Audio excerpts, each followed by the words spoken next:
Hi friends, today I'm at the Discovery Museum, the Shenandoah Discovery Museum in Winchester, Virginia, my hometown. This place is one of the treasures of Winchester, of which there are so many, but I really love the Discovery Museum. It's got all kinds of interactive exhibits and programs and activities, and one thing that I really like about them is that they emphasize not just the children who this building and all these programs are designed for, but they're all meant to be an interactive experience and learning experience for both the caregiver and the child, which I think is really cool. So I'm here today because they have a program. It's called Itty Bitty Mornings. It's for children 4 years old and under. Today I've been invited to come and read my book at an event called Unspooky Halloween, which is perfect, as you know, for Spirits at Night, because the spirits in my book are not spooky. They are always gentle, kind, and good. And so now I'm going to go inside and share those with these kids, and I invite you to come along. And so here we go. Oh, the pumpkin? You want to know why I'm taking the pumpkin inside? You're going to have to come in and find out. I am so happy to be here with you guys. This is such a fun time, isn't it? So, I grew up and wrote a book. And today I want to share one of my selections from my book with you. Is that okay if I do that? Yeah, thank you! At nighttime, okay? So here we go. Spirits come at night, gentle, kind, and good. On wings of light they come at night to hold me tight and wrap me safe until morning light. Do you see the baby? Yeah! And what's over top? What's flying over top of the baby? That's called a lunar moth, and they really are that really pretty color of green. And do you know that some moths, have you ever seen a moth flying around a lamp or a light? Sometimes they're kind of tiny, huh? Not this one. You want to know how big this one is? This one is as big as my thumb. Isn't that something? And something that I didn't know until I wrote my book. I was like, I want to find out more about lunar moths. So I just tried to find out some more. And I found out that an adult lunar moth doesn't have something we have. It has eyes, and we have eyes. It has ears, and we have ears. I think it might have a nose, but it doesn't have a mouth. Isn't that interesting? Nature is full of so many interesting things, and the best thing. Spirit, only one, spirit drift in satin pool, patient watching still. Orb of constant being, on my pillow singing, day thoughts fleeing, quiet now, you sleep, I'll continue beaming. What beams at night up in the sky where the sun used to be? Do you know? What do you think that big round ball is? What? A sun? Yeah. And after the sun comes up over that way, doesn't it? It's coming up right now. And it's going to go all the way around, and it's going to go down, and then what's going to happen? It's going to start to get darker and darker. And then something else is going to come up, and it's going to be in the sky too. Do you know what that might be? That's right. It's the reflection of the sun. I knew exactly where you were going. Bouncing off of the moon. And you know, my artist went and painted the moon blue. And I was like, why did you paint the moon blue? The moon's always white when I look at it. And sometimes maybe it's a little bit orange, but I've never seen it blue. And so I went and I looked and found out some information I didn't know before. And I found out that if there's a full moon, that's the whole circle, 2 times in a month, the second one is called a blue moon, even though it's not really blue. That's what they call it. Good night's rest. So tomorrow can be lots of fun, lots of activity, with lots of energy. Thank you for letting me share my story with you. How would you guys like to make a story with me? Would that maybe be some fun? Here, I'll show you what I'm thinking of here. I brought Mr. Pumpkin. So, can we start over here? Yeah! All right. I love your enthusiasm. Once upon a time, there was what do we have? Bird. And what do you think those birds might be doing? Let's use our imagination. What are some things birds do? We need Daddy. Fly. Birds fly. Once upon a time, there were some birds flying, and then, do you want to pull out a card? Mommy out. Mommy out. This is an important decision. What do you have? What is that? Spider. Once upon a time, there were some birds flying, and then, what do we want to say about spiders? They're falling? Okay, so once upon a time, there were some birds flying, and they happened to look over, and there were some spiders falling. Oh no! We need to find out what's going to happen next. Would Froggy like to pull out a card? Pick one, just one. What do we have? What are those? Bats! Once upon a time, there were some birds flying by, and they happened to see some spiders falling. And then, what did the bats do? Or where are the bats at? Boys and girls, before we go, It's yellow. They're yellow. So, once upon a time, there were some birds flying by, and they saw some spiders falling, and the bats saw it too, and they yelled, yellow. They yelled hello, but it sounded like yellow because bats happen to make a Y sound with an H. So the bats are like, birds, yellow, spiders falling. Okay, who's next? Choose a card. Choose a card. You want to pick a card? Very good. Okay, what do we have on your card? A pumpkin. Well, do you want to tell me something about a pumpkin?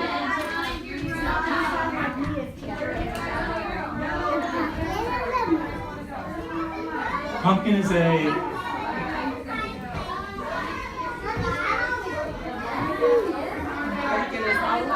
Pumpkin is Halloween. So there were these birds flying by who happened to see these spiders that were falling, and the bats were going, yellow, the spiders are falling, but it's okay. Because they're falling onto pumpkins. Why? Because it's Halloween, and that's what you do if you're a spider in a pumpkin patch, right? Yeah! All right, well, thank you so much. I think we had an awesome story. You guys made a really great story. Thank you for participating. All right, hi everyone. So I'm now with Jennifer Coleman. Thank you so much for inviting me to read today. Oh, it was a great experience. Itty Bitty Mornings. What a great program that was. So, Jennifer, what do you do here at the Discovery Museum?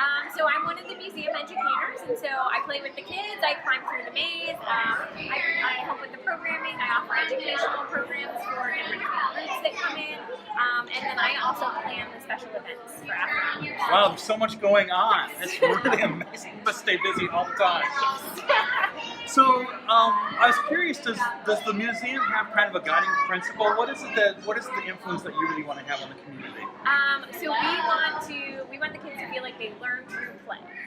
So that's sort of our guiding principle, learning through play. And so basically we're hoping that families get to experience that, and that information stuff is hidden in the play that they do. So whether it's learning to count, learning their colors and their numbers, or whether it's learning about what a doctor does, or what the inside of the human body looks like, Wow. or what physics actually is. Oh, that's amazing.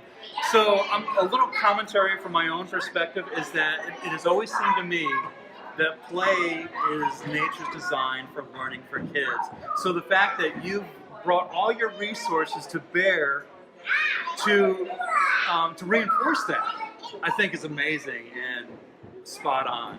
So, and then one of the things that you just talked about was family, and I think you guys have a little bit different philosophy than a lot of children's museums in that it's not just the kids, is it? Yeah. It's kind of a component. We want everybody to be engaged in the play. So we want because plays, it's also it's relaxing. It's good for your health, and so it's good that adults engage in it anyway.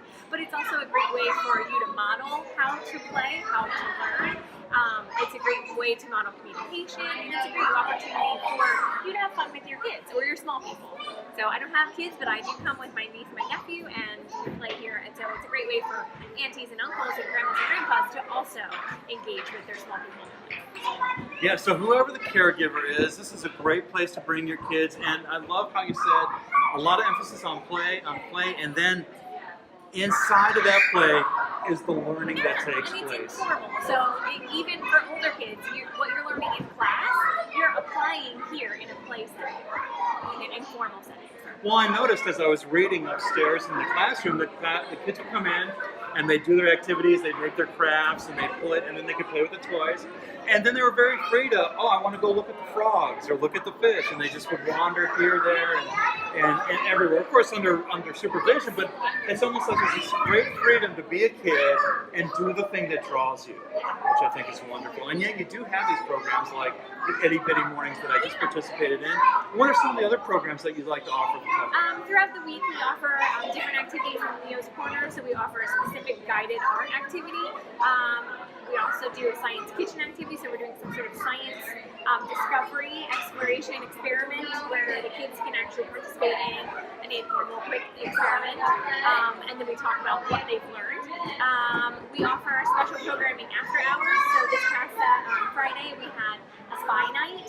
So from 6 to 8, kiddos got a new identity, and then they went through spy training, and they had a mission to complete, and they had codes to, it was a lot of fun. And then we offer things that are sort of full museum, but integrated with the regular admission. So on Saturday we had an I'm Just Me Day. So it was all about what makes you unique and how to interact with others who are also unique. But that was included in regular admission, and there was something on each floor that kind of tied in with that theme. And there are 3 floors. 3 floors. Three floors. The 4th floor is a rooftop floor, so sometimes it's unreliable depending on the weather, how hot, how cold, rainy it is. So we sometimes refer to it as 3.5. That's great. And then so there's also things like summer camp. We do during the summertime. We do an after hours camp right now with a theater group. So there's always something going on. Wow. And you did mention the after hours, and I think I saw that people can book like an overnight stay, like a sleepover if they want to, and they can have a sleepover here in this museum. awesome space. Wow. How cool would that be? Right, so we do birthday parties as well, and then sleepovers. It's a bigger thing because we get the museum to support yourself for multiple hours of time. So birthday parties, sleepovers. We also do rentals, so if you wanted to rent the rooftop to do a fancy dinner or a luncheon, something like that. That would be a great space for that. That's so cool. So we've had weddings, we've had pre-prom parties up there, we've had breakfasts. So yeah, it's a pretty neat space to play with. That's awesome. Well, Jennifer, thank you so much for sharing with us about this really great Winchester treasure that we have. Do you mind if we go and take a look around? Not at all, please do it. Go explore. All right, we are going to go and explore. Come on. Thanks, guys.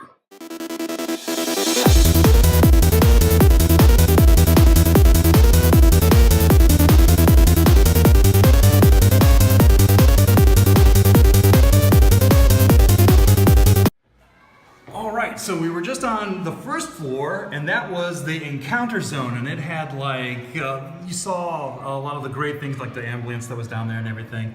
The climbing maze was really cool. There were like kids climbing over our head while we were doing our interview. Now we're in the action zone. The action zone has a climbing wall, it's got manipulatives, and a roller coaster. Wow, that sounds amazing. Let's take a look in here. Yeah, do a sweep.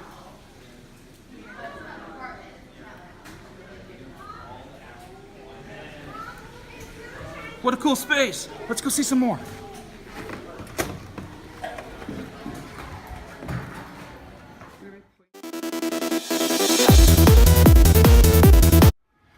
Floor number 3. Explore zone. So we've got a discovery studio, we've got the gallery. This was the floor that we were just on doing our reading, because it's got these different classrooms that have all these really great manipulatives and hands-on crafts and that kind of thing. So let's take a quick look in here and see what this floor is all about.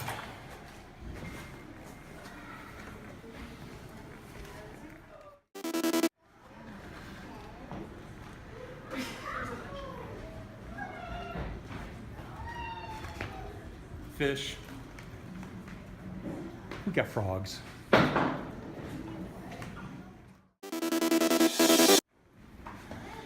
So I have to say, this is one of my favorites because so often when we're talking about indigenous populations, we always think teepee. Well, teepee is great, but teepees are out in the plain states and out west. Around here, we have these wooden lodges. So I really love the ability to go in and experience this and its authenticity.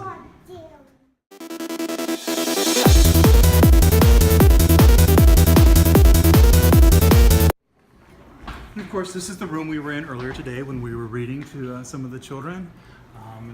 Again, a great time in that program with lots for the kids to do, lots to do together with the children. There's one more space I want to show you. 3 floors, but then there's the rooftop.